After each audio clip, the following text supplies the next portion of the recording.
21절 하나님 말씀 요한복음 4장 19절 21절 여자가 이르되 주여 내가 보니 선지자로소이다. 우리 조상들은 이 산에서 예배하였는데 당신들의 말은 예배할 곳이 예루살렘에 있다 하더이다. 예수께서 이르시되 이 여자여 내 말을 믿으라. 이 산에서도 말고 예루살렘에서도 말고 너희가 아버지께 예배할 때가 이르리라. 사마리아 수가 마을 우물가에서 여자가 예수님께 말하기를 주여 내가 보니 선지자입니다.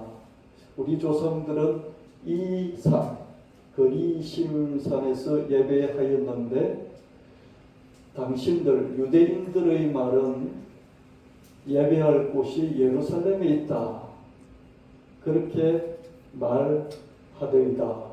예수께서 그 여자에게 말씀하시기를 내 말을 믿으라.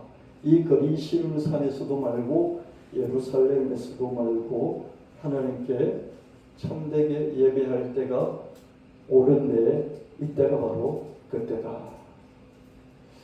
대체로 사람들은 예배하는 장소를 중시하고 장소에 관심이 많아요.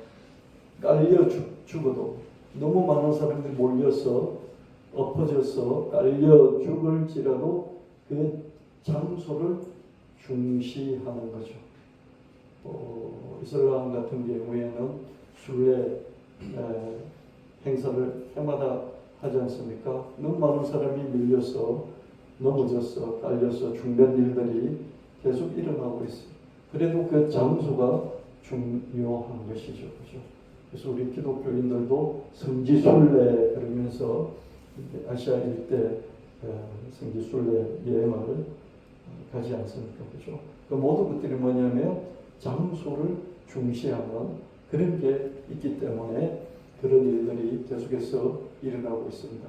사마리아의 그 여인은 예수님이 거리심산, 사마리아의 대표적인 산이면 거리심산이죠. 우리 같은 벽두산, 한라산, 설악산 그렇게 하죠. 그래서 꼭 큰 나무가 있는 장소, 큰 바위가 있는 장소 그런 데를 찾아다니죠. 그래서 그 산에서 예배드리는 것을 언급을 했어요. 그런데 예수님은 예배하는 장소가 아니라 예배하는 너희 마음의 상태 그것이 중요하다 이렇게 말씀하십니다. 예수님은 사마리아에 있는 거리심산도 아니고 예루살렘에 있는 시온산도 아니고 시온산은 예루살렘 그 일대의 둘러싼 산 그것을 시온산 이렇게 말을 합니다. 시온산도 아니다. 그렇게 잘라서 말씀해 주신다. 예수님이 이렇게 말씀하시면 정말로 획기적이잖아요. 지금까지는 장소 중심이었어요. 하나님께 예배하는 것도 장소 중심. 그 장소로 가야 되는 거예요. 예루살렘이라는 그곳에 세워진 그 성전으로 가야만 돼요. 1년에 명절들이 있고 그 명절들에는 반드시 그 장소로 가야만이 예배가 되는 거예요.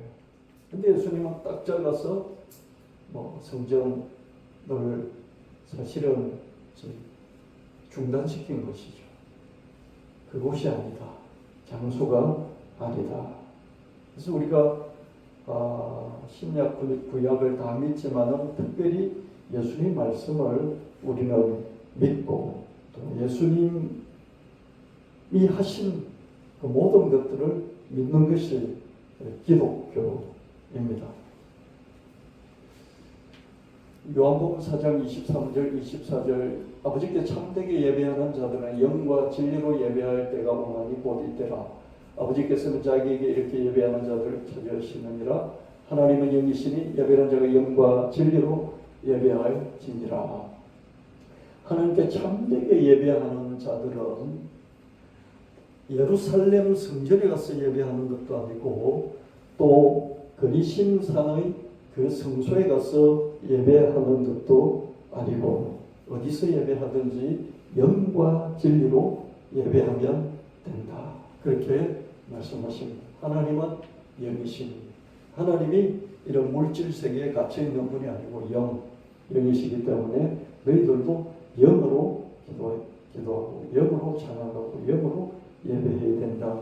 이렇게 획기적인 새로운 정리를 해 주십니다. 우리가 예배 드릴 때 첫 시작이 하나님은 영이시니 예배하는 자는 영과 진리로 예배하라. 그렇게 하면서 예배가 시작되어지지 않습니까? 영과 진리. 예수님이 활동하시던 때 그때부터 그 이후로 하나님께 참되게 예배한다는 것은 예배 장소의 문제가 아니라 예배자 자신의 문제입니다. 그리심산, 시온산, 백두산, 한라산, 설악산, 지리산 이런 산이 아니라는 것이죠. 동네 큰 바위 밑도 아니고 큰 나무가 있는 그런 것도 아니라는 말씀입니다. 단지 예배자가 어디 있든지 시장통에 있든지 일하는 사무실에 있든지 집안에 있든지 어떤 상태로 어떤 자세로 예배하느냐 그것만 중요하다. 이렇게 예수님이 새로운 개념을 우리에게 제시해 주십니다. 하나님 영이시니 영과 진리로 예배해야 하는 것입니다. 영으로 예배한다는 것은 그 사람으로 예배한다는 것도 아니고 근마음으로 예배한다는 것도 아니고 속마음, 영혼으로 예배한다. 이런 말씀입니다. 사회적으로 규정된 그 사람, 저는 사회적으로 목사라고 규정이 되어 있잖아요. 여러분 장로, 권사, 회사의 사장님, 회사의 부장님, 회사의 직원, 엄마, 아빠, 아들, 딸, 사회적인 규정이죠. 이 사회적인 규정을 가지고 예배하는 것도 아니고 이게 그 사람이죠. 그 다음에 이런저런 감정의 근마음, 오늘 기분이 좋다, 기분이 나쁘다, 화가 난다, 짜증이 난다, 왜 이렇게 슬퍼지, 왜 이렇게 마음이 아프지, 오늘은 내가 되게 우울해, 이런 근마음, 감정의 이러저러한 그런 상태, 이런 근마음으로 예배하는 것도 아니고 속마음, 영혼은 하나님으로부터 왔잖아요. 하나님이 주신 거잖아요. 하나님 주신 이 마음으로, 이 영혼으로 예배를 해야 된다. 하나님께 참되게 진실로 예배한다는 것은 이런 장소의 문제가 아니라 사람의 마음의 문제인데 이 마음 중에서도 특별히 속에 있는 마음으로 드리는 예배, 그것을 영으로 드린다. 이렇게 성경은 말씀하고 있습니다. 에스겔 11장 19절 20절 그때 내가 그들에게 일집의 마음을 주고 새로운 영을 그들 속에 넣어주겠다. 내가 그들의 몸에서 돌같이 굳은 마음을 없애고 살같이 부드러운 마음을 주겠다. 그래서 그들은 나의 율례대로 생활하고 나의 규례를 지키고 그대로 실천하여 내 백성이 되고 나는 그들의 하나님이 될 것이다. 지난주에 에스겔 36장에 대해서 말씀했잖아요. 때가 오면 하나님이 새 마음을 주고 새 영을 불어넣어 주어서 새 마음, 새 영으로 하나님 앞에 살아갈 것인데 새 마음, 새 영으로 살아가면 하나님 믿으라 말할 필요도 없고 이 율법을 지키라 말할 필요도 없다. 왜? 새 마음, 새 영으로 살아가며 그냥 하나님을 믿고 하나님 말씀을 따라 사는 것이 그냥 되어지기 때문이다.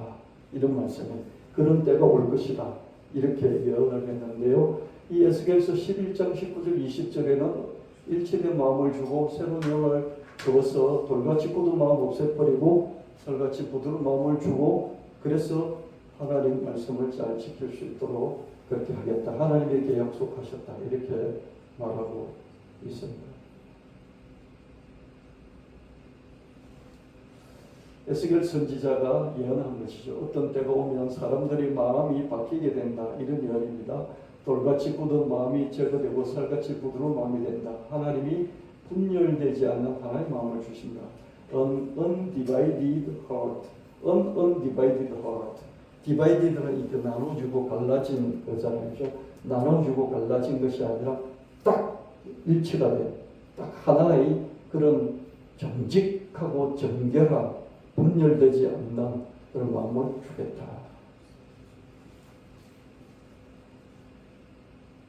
그리고 새 마음을 주신다. 새 마음이 뭐예요? 새 마음은 이리저리 많이 이렇게 갈라지고 쪼개지고 나눠지고 이런 게 헌 마음이잖아요. 옛 마음이잖아요. 그죠? 새 마음은 뭡니까? 하나로 일치된 하나의 마음이죠. 그죠? 분열되지 않는 마음. 그 마음을, 새로운 마음을 주시고 또한 새 영을 주시겠다. 이렇게 하나님이 약속을 하셨는데, 이렇게 된다면 자연스럽게 하나님 율법을 지키며 사는 것이 가능해집니다.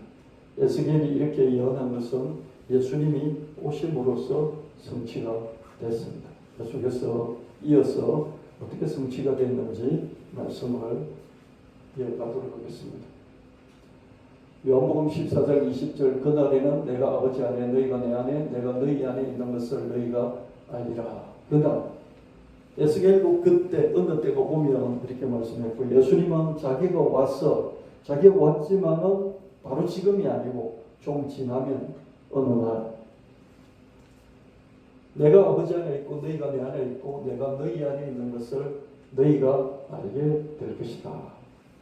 우리가 예수를 믿고 따름으로써 예수님은 내 안에 계신다. 이런 말씀입니다. 예수님이 십자가에 돌아가시고 부활하시고 성천하시고 숨을 우리에게 내쉬시면서 성령을 받으라.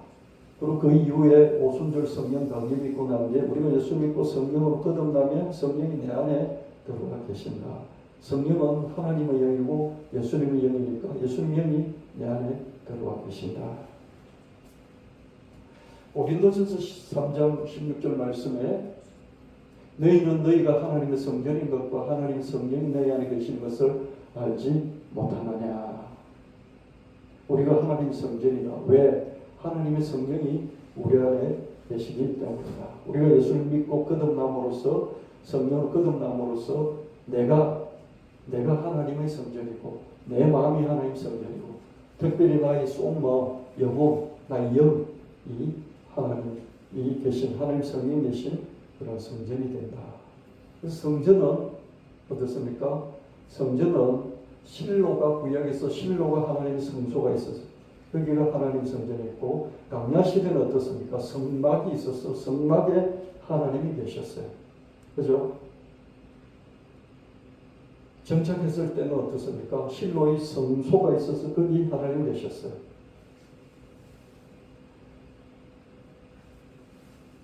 근데 이스라엘 12지파가 통일하면서 국가가 생기고 거기 예루살렘의 성전이 생기면서 성전 거기에 하나님이 계셨어요. 분열됐을 때는 북쪽 사마리아의 그리심산에 하나님 계신다고 믿었고 남쪽의 예루살렘 성전에 하나님 계신다고 믿었어요. 근데 예수님 뭐라고 말씀하십니까? 거기도 저기도 아니고 네 마음에 계신다. 이렇게 결론을 내리시고 하나님이 네 마음에 계신데 그러니까 하나님이 계시는 그곳이 어디냐? 네 마음이 성전이다. 이렇게 결론을 내려주시는 거예요. 우리가 여기까지 왔죠. 그죠? 아멘. 우리는 광야의 성막의 시대에 살고 있지 않고요. 이스라엘 12지파의 그 실로의 시대에 살고 있지 않고요. 예루살렘 성전의 시대에 살고 있지 않아요. 그 모든 것들은 없어져 버리고 지금은 우리가 예수 그리스도를 믿고 예수 그리스도의 영이신 성령이 우리 안에 계신 그런 시대를 살아가고 있어요. 아멘. 근데 우리는 되돌아가잖아요. 그죠? 어느 장소를 찾아다니잖아요. 그죠? 그럼 어떻습니까? 우리는 지금 대한민국의 시대에 살면서 자꾸 조선 시대로 가고 고려 시대로 돌아가나. 그런 이상한 삶을, 이상한 예배 생활을 하고 있는지도 모르는데요. 실제로 그렇게 많이 신앙생활을 하고 있습니다. 보세요. 이게 겉의 마음이죠. 그죠? 겉의 마음이 그 속에 마음이 있어요. 우리 그 마음이 많이 굳어지고 딱딱해지고요. 이렇게 분열되어 있고, 그죠? 또 어떻습니까? 딱딱하고 굳어졌을 뿐만 아니라 더러워져 있고요. 그리고 여러 가지 감정들, 같은 감정이 아니라 여러 가지 감정들, 그죠? 오욕칠정이라고 그러죠, 그죠? 희노애락 애오욕, 기뻐하고 슬퍼하고 분내고, 그죠? 혐오하고 싫어하고 실정내고 제모하고 또 욕심부리고 이런 겉의 마음들, 그죠? 순간순간 하루하루 살아갈 때 생기는 감정이 있잖아요, 그죠? 속에 있는 영혼, 새 영의 감정을 여러분들 하루 동안 경험합니까? 저도 하루 중에서 이 내면 깊은 곳에 있는 그런 영의 그런 감정을 저는 경험하지 못해요. 주로 어떤 걸 경험합니까? 그때 있는 감정들. 희노애락 애오욕의 감정들을 주로 경험하면서 하루 동안 살아오고 있죠. 그죠? 그럼 영의 감정은 언제 경험합니까? 아주 특별해. 어느 순간, 어느 한 점에서 시작된 아주 기쁜 마음이라든지, 아주 슬픈 마음이라든지, 아주 애통하는 마음이라든지, 아주 행복한 마음이라든지, 아주 평안한 마음이라든지, 한 점에서 바깥에서 나는 감정이 아니라 어떤 깊은 곳에서 한 점처럼 시작돼서 심장 전체로 확 퍼져나오는 이런 짧은 10초, 20초, 한 30초 이런 감정들이 있어요. 이런 게 저는 영의 속마음의 감정이라고 생각합니다.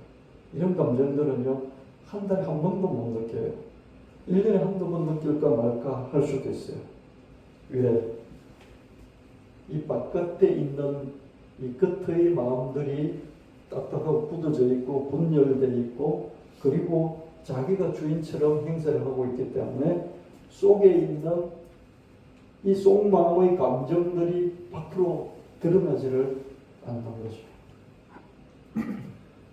그래서 저와 여러분이 영과 진리로 하나님께 예배해야 되는데 바깥에 있는 이것들로만 하나님께 나아가는 것이죠.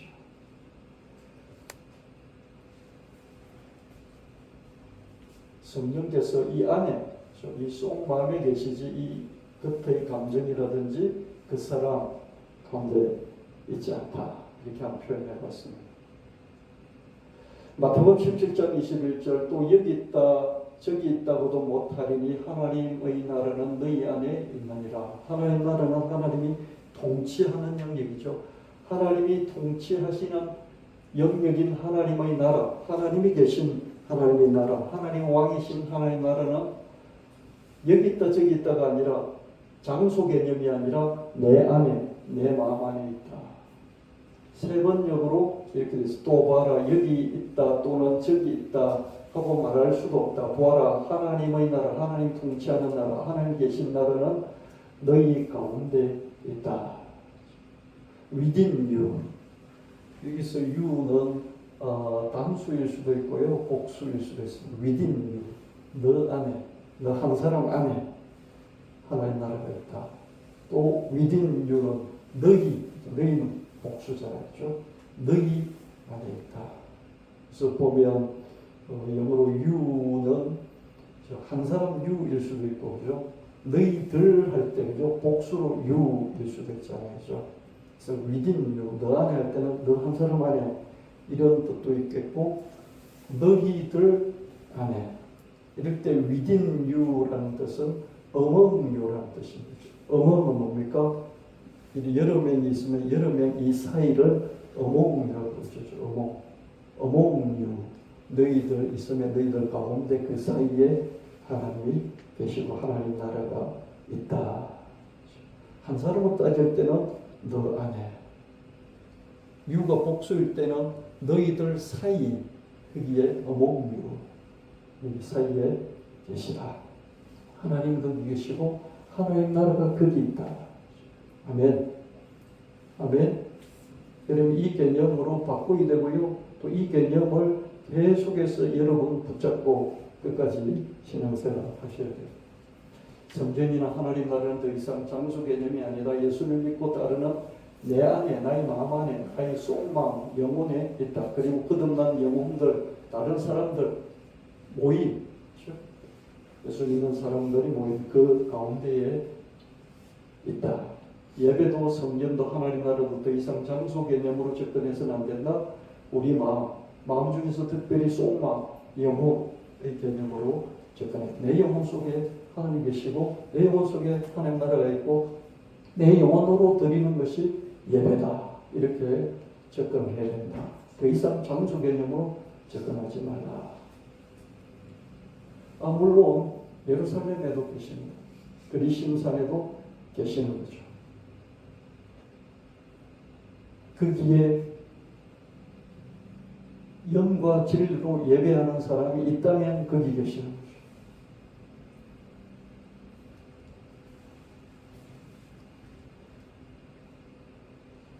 요한복음 6장 63절에 생명을 주는 것은 영이다. 육은 아무데도 소용이 없다. 내가 너에게 한 이 말은 영이요 생명이다. 이 말이 뭐냐면요.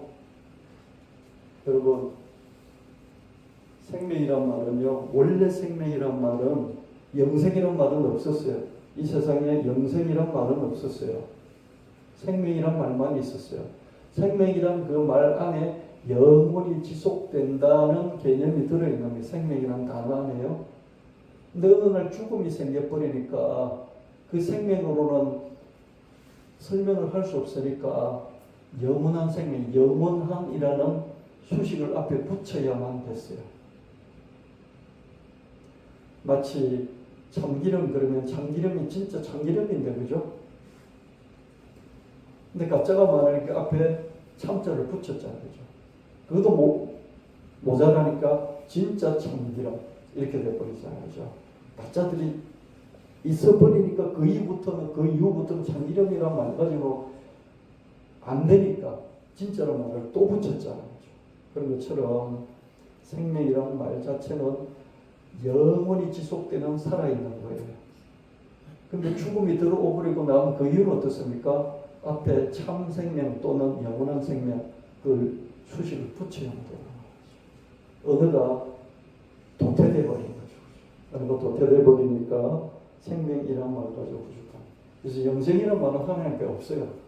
그냥 생명이에요. 근데 죽음 이후에 우리 다시 영생이란 말을 예수님이 길이요 진리요 영생이다 이 말 하시지 않았어요. 그냥 생명이다 이렇게 말씀하시는 거죠. 영생이 아니에요. 예수님 그냥 생명이에요. 그 말이 진짜로 맞는 말이죠. 예수님이 하신 말씀이 영이라는 거예요. 예수님이 하신 말씀이 생명이라는 거예요. 육은 무익한, 우리 육신은 무익한, 우리 육신 왜 무익해요? 우리 영혼이 거기 담겨 있고 우리 살아가게 하는 운반체인데 여기 왜 무익합니까? 그러나 영원한 시간의 관점에서 보면 육은 어느 날 없어져 버리잖아요. 어느 날 없어져 버리는데 말씀은 영원하고 우리 영은 영원하기 때문에 육은 이 시간의 긴 흐름에서는 무익하다는 거죠. 다 먼지로 없어져 버립니다. 하나님이 우리에게 주신 말씀, 예수님 우리에게 주신 말씀, 이 말씀이 우리 영을 살리는 것이고 생명을 살리는 것이고 그 자체가 우리 영이고 그 자체가 우리 생명이다. 여러분 이렇게 설명할 수 있잖아요. 밥을 먹어야만 내 육체가 건강하잖아요. 그렇죠? 그때 밥을 내 생명이다 이렇게 표현할 수 있잖아요. 그렇죠? 밥은 생명이 아니에요. 밥이 내 건강이 아니에요. 근데 밥을 먹어야만 내가 생명이 유지가 되어지고 밥을 먹어야만이 내 육신이 건강하니까 밥이 생명이다. 밥이 힘이다. 밥이 건강이다. 이렇게 쓸 수 있죠. 그렇죠? 맞습니까? 우리 영은 말씀을 먹어야만이 살아갈 수 있어요. 건강을 유지할 수 있어요. 영이요. 그래서 말씀이 영이다. 이렇게 말할 수 있고요. 말씀이 생명이다. 영혼의 생명이다. 이렇게 말할 수 있는 것이죠. 예수님은 그렇게 제자들에게 말씀하신 뜻이 저는 그렇다고 믿습니다.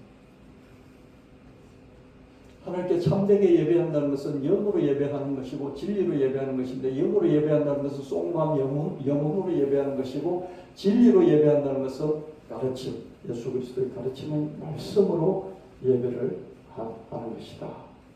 그런데 이 말씀이 곧 영이 되고 생명이 되는 것입니다. 영과 말씀은 분리할 수 없는 일체가 되는 것이죠. 그죠? 여러분, 우리 육체가 한 40일 동안 또는 100일 동안 아무도 안 먹는다 칩시다. 그럼 우리 죽어버리죠. 생명이 끝이죠. 그렇죠? 그래서 우리 밥이 우리의 생명이다 이렇게 말할 수 있습니까? 밥이 우리의 건강이다 이렇게 말할 수 있습니까? 있죠. 그죠? 우리 영은 예수 그리스도의 말씀을 먹어야 살아갈 수 있어요. 그래서 말씀이 영이다, 말씀이 생명이다 이렇게 말할 수 있는 것이죠. 그래서 분리가 불가능한 것이죠. 예수 그리스도의 말씀이, 가르침의 말씀이, 하나님의 말씀이 영이다, 하나님의 말씀이 생명이다 이렇게 말할 수 있죠. 그래서 우리가 예배 드리는 것은 우리 영으로, 속마음으로, 영혼으로 예배를 드려야 되는데, 그 영혼이 살아가려면 말씀이 있어야 되니까 말씀이 영이고 생명. 그래서 우리는 예배 드릴 때 영으로, 말씀으로, 진리로 예배를 드려야 되는 것입니다. 아멘. 여러분 잘 들으세요. 영혼이 죽었다는 증거가 여러분 좋은 것입니다. 휴대폰 내려놓으세요. 휴대폰 예배 드릴 때 보지 마세요. 그리고 오늘 제가 엘리베이터를 타고 오는데요, 조그마한 아이가 탔어요. 뭐라고 얘기를 하는데 말이 서툴러요. 말이 어눌하고 서툴러요.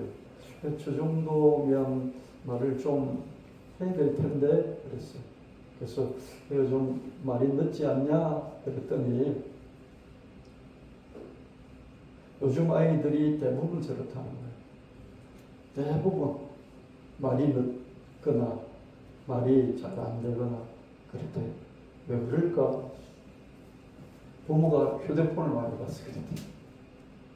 그 사실이에요. 그래서 애들이 대부분 언어 치료를 받고 그 과정을 거친 거예요. 그래서 언어 치료사들이 많이 늘어난대. 그래서 부모가 아이를 기를 때 휴대폰을 들 봐야 되고, 또 자기도 부모도 휴대폰 봐야 되니까 어떻습니까? 애에게 휴대폰을 지어주죠. 그죠? 애에게 휴대폰 지어주고 자기도 하고. 언어는 어떻게 해서 배웁니까? 언어는 눈으로 배웁니까? 귀로 배웁니까? 아이들이. 귀로 배우잖아요. 귀로 배우죠. 엄마 아버지가 언어를 인풋을 많이 줘야 되잖아요. 투입을 많이 해야 되잖아요. 근데 엄마 아버지가 휴대폰 보고 있고,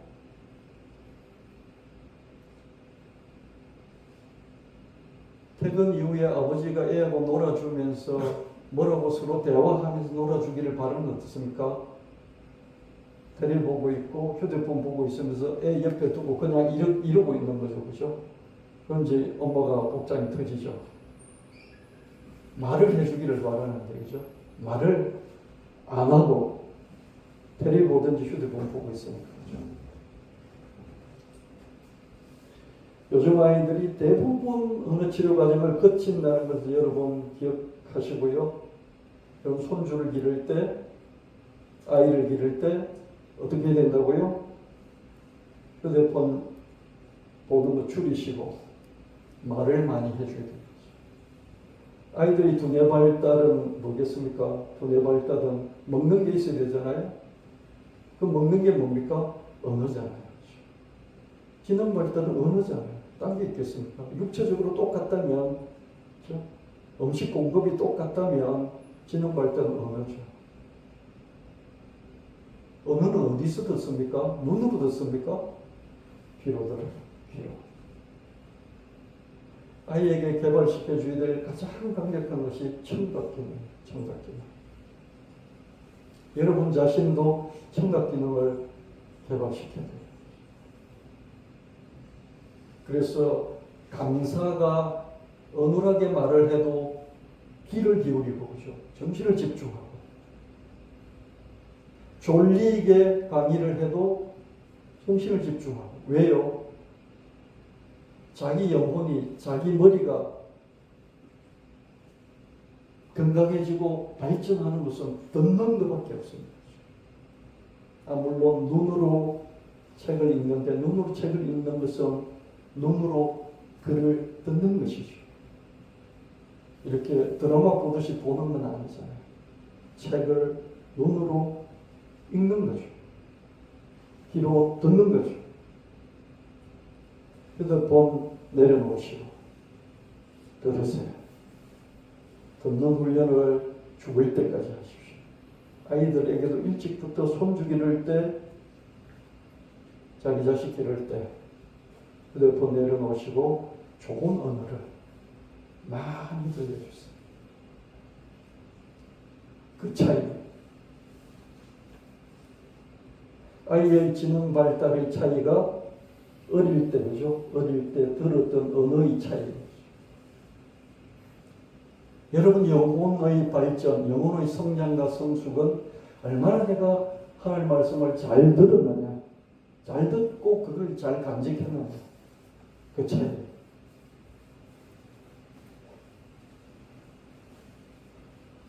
마태복음 13장 18절 21절 그런즉 씨 뿌리는 비유를 들으라. 아무나 천국 말씀을 듣고 깨닫지 못할 때에 악한 자가 와서 그 마음에 뿌려진 것을 빼앗나니 이는 곧 길가에 뿌려진 자요 돌밭에 뿌려졌다는 것은 말씀을 듣고 즉시 기쁨을 받되 그 속에 뿌리가 없어 잠시 견디다가 말씀으로 말미암아 혼란이라 박해가 일어날 때에는 곧 넘어지는 자요.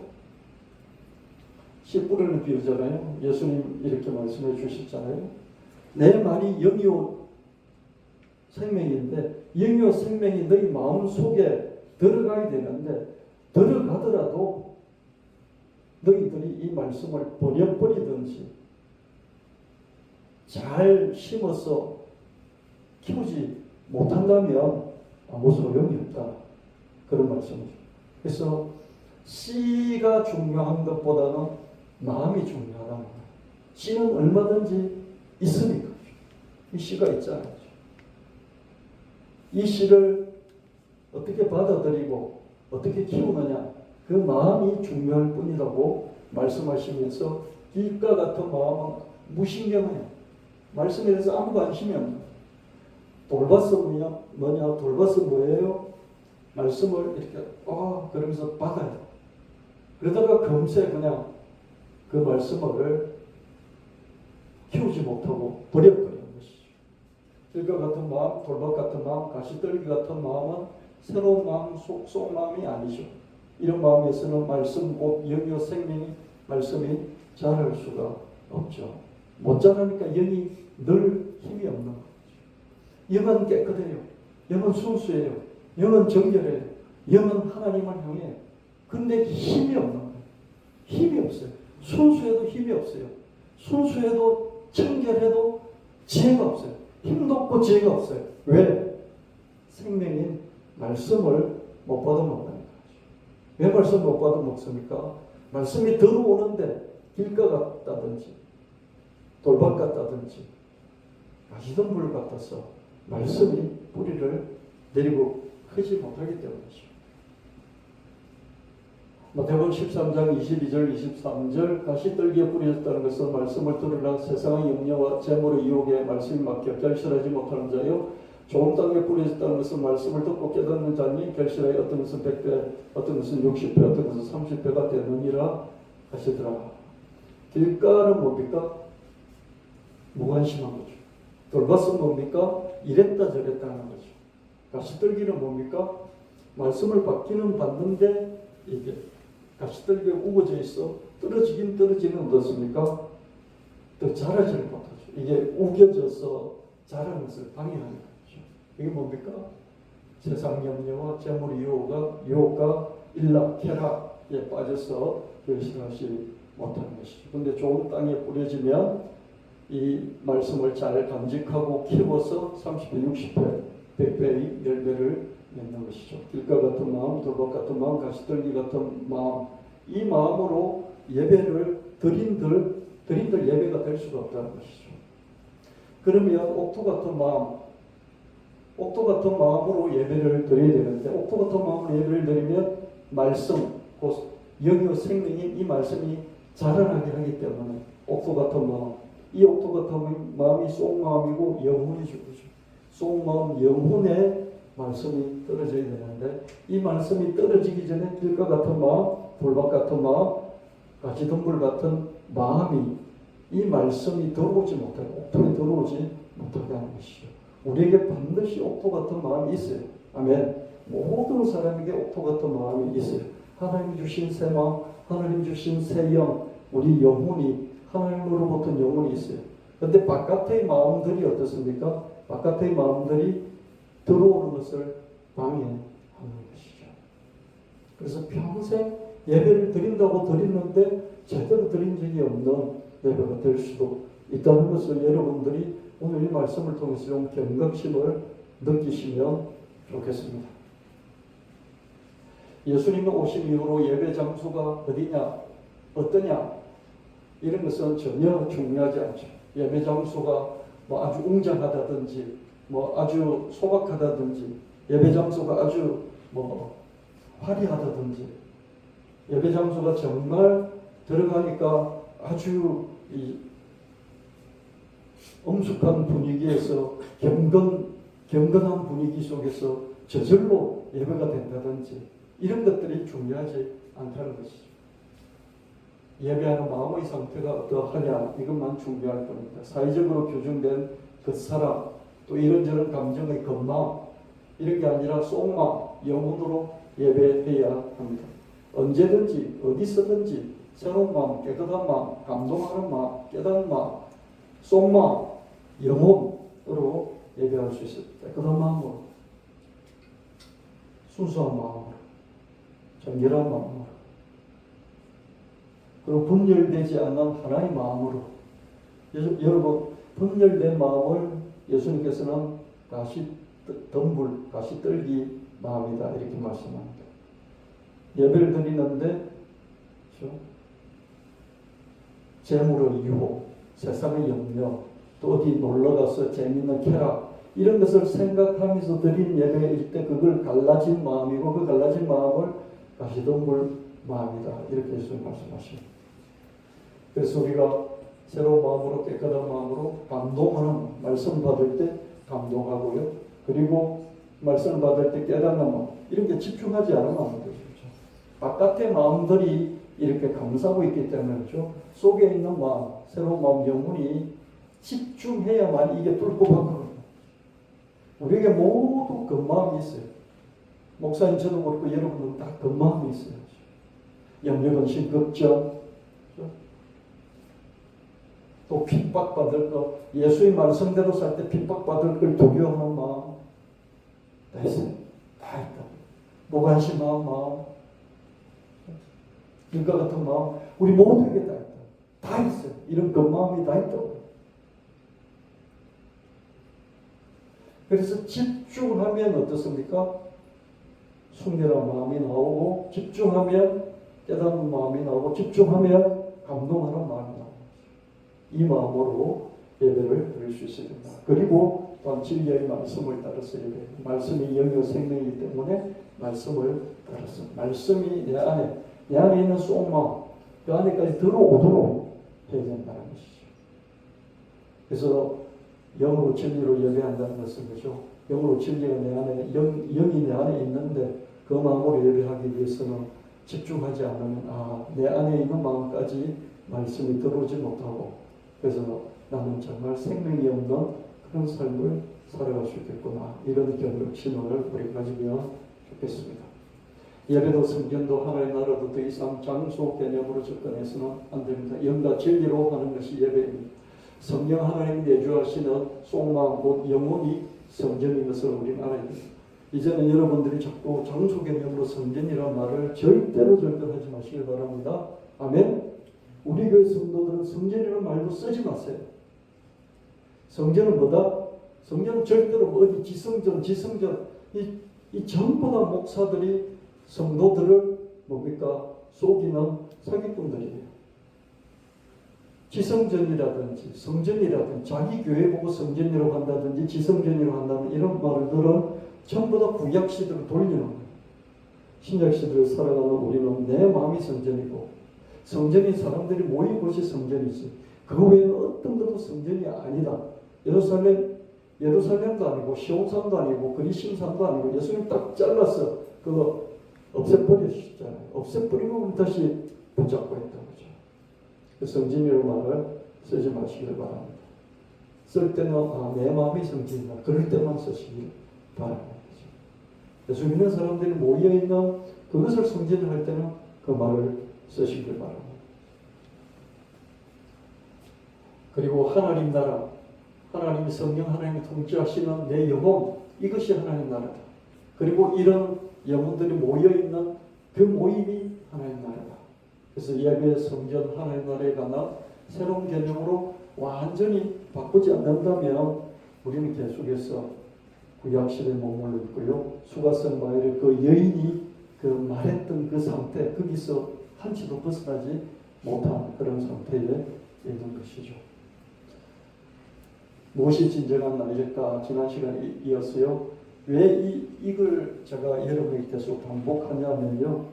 여러분 자신을 알고 여러분 자신 안에 있는 속마음, 영혼, 영을 알고 그 영 안에 계신 성령 하나님을 찾으라고 계속해서 이 말씀을 드리는 것입니다. 안 그러면 자꾸 장소 개념으로 되돌아가 버리기 때문이죠. 얼굴도 아니고, 그렇죠? 이름도 아니고, 그렇죠? 여러분 나를 이렇게 깨닫게 만들어주고 느끼게 만들어주는 어떤 나, 그 안에 깊숙이 있어서 나를 이렇게 가르쳐주고 나를 느끼게 해주는 그런 나는 뭘까? 그렇죠? 그런 나는 어디 있을까? 인생의 주인은 누굴까? 내 머리가 주인일까? 내 심장이 주인일까? 그 사람이 아니라 속마음이 진정한 나이고 주인이겠지. 그 마음이 있고 속마음이 있는데 그 마음은 이런저런 저런 감정이고 그 마음을 열면 그 안에 속마음이 드러나는 거야. 속마음에 주님이 계시고 그 사람 육신은 주인이 아니고 속마음 영혼이 주인인 거예요. 그 사람이 주인인 척하면 안 되지. 속마음에게 자리를 내줘야 해. 그 마음을 파고들고 속마음을 찾아야 하고 속마음에 계신 주님 발견해야 돼. 또 주님과 친밀한 관계를 쌓아야 해. 그 사람 육신은 주인이 아니고 속마음 영혼이 주인인 게 참마음은 속마음에 계신 주님. 어리석은 중에도 주님을 구하고 부족한 중에 주님을 사랑하고 완벽하지 않아도 최선을 다하면서 속마음에 계신 주님 만나야지. 이 설교 요약이잖아요. 설교한 내용이 계속 설교한 내용이 뭡니까? 우리 그 사람, 우리 얼굴, 육체, 외모, 그 사람이 있고 그 안에 마음이 있는데 겉마음이 있다는 거죠. 그렇죠? 굳어진 마음, 갈라진 마음, 여러 가지 분열된 마음, 이런저런 감정의 상태, 희노, 애락, 애오욕 이런 감정의 상태의 그 마음이 있고 그 안에 속마음, 영혼, 순수한 마음, 순결한 마음, 정직한 마음 그리고 하나님을 사랑하고 하나님을 사모하는 이런 마음이 깊숙한 곳에 저와 여러분 모두에게 있다는 것이죠. 이 속마음 상태에서 예배를 드려야 하고 이 속마음에 하나님의 말씀이 전달되도록 해야 된다. 이 속마음이 주인이 되어야 되고 그 속마음에 계신 성령 하나님이 참 주인이 되어야 된다. 이것을 이 찬양으로 만들어 본 것이고요. 집착을 내려놓으면 인생의 온갖 괴로움은 집착의 생입니다.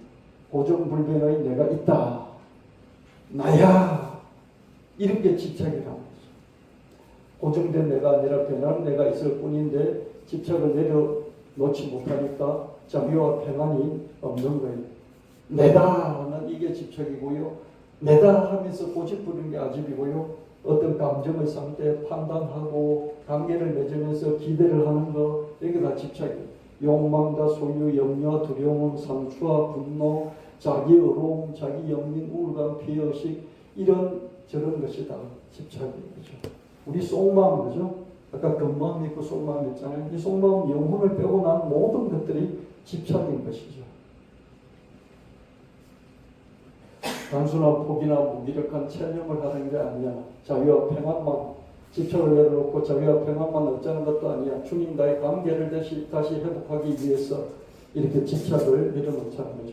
자격으로 이렇게 집착을 버리자는 것도 아니고 주님 은혜와 성령의 도우심으로 이 집착을 내려놓자는 것이죠. 괴로움에서 벗어나는 그래서 내가 자유를 얻겠다는 그것이 목적이 아니고 이렇게 집착을 내려놓음으로써 내 안에 있는 붉은 마음이 붉은 영혼, 그 영혼, 순결한 영혼 자체가 이렇게 드러남으로써 이 영혼에 계신 주님과 관계를 회복하는, 그걸 위해서 바깥에 있는 그 마음, 모든 집착들을 내려놓자. 이게 목적인 것이죠. 이런저런 집착을 내려놓을 수 있어야 그저 자유와 평만 얻자는 것이 아니라 주님과의 관계를 다시 회복하자는 것이지. 이 두 찬양을 한번 더 읽어보도록 하겠습니다.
겉마음을 열면 속마음이 드러나고 속마음에 주님이 내주하시는 거야.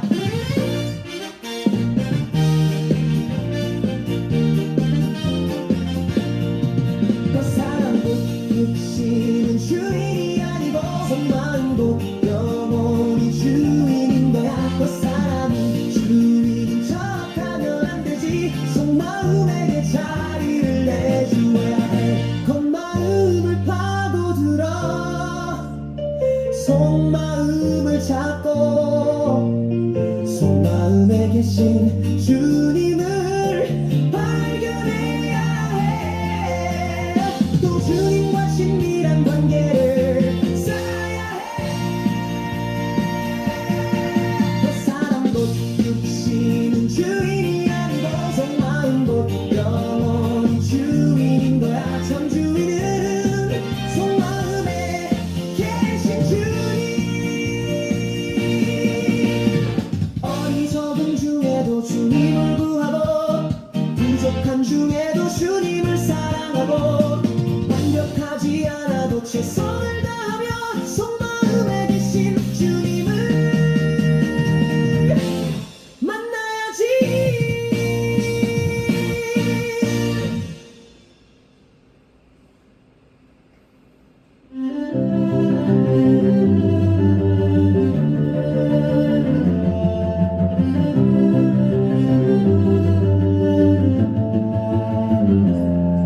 인생의 온갖 괴로움은 집착에서 생기는 것.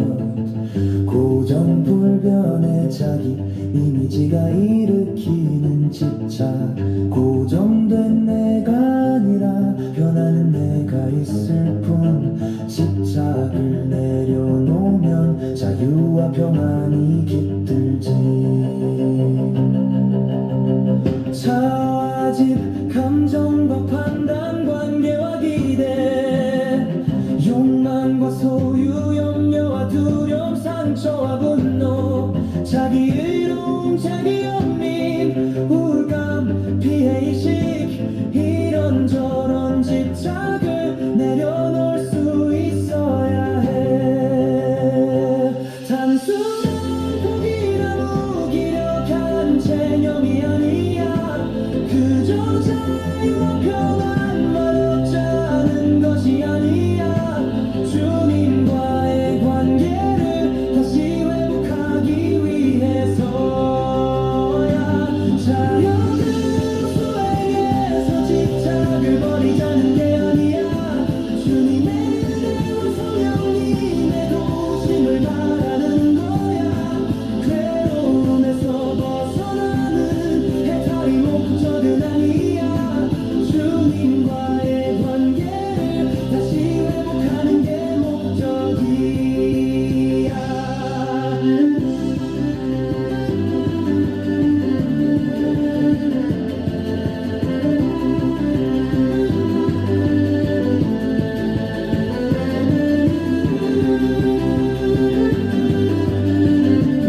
그저 자유와 평안만 얻자는 것이 아니야.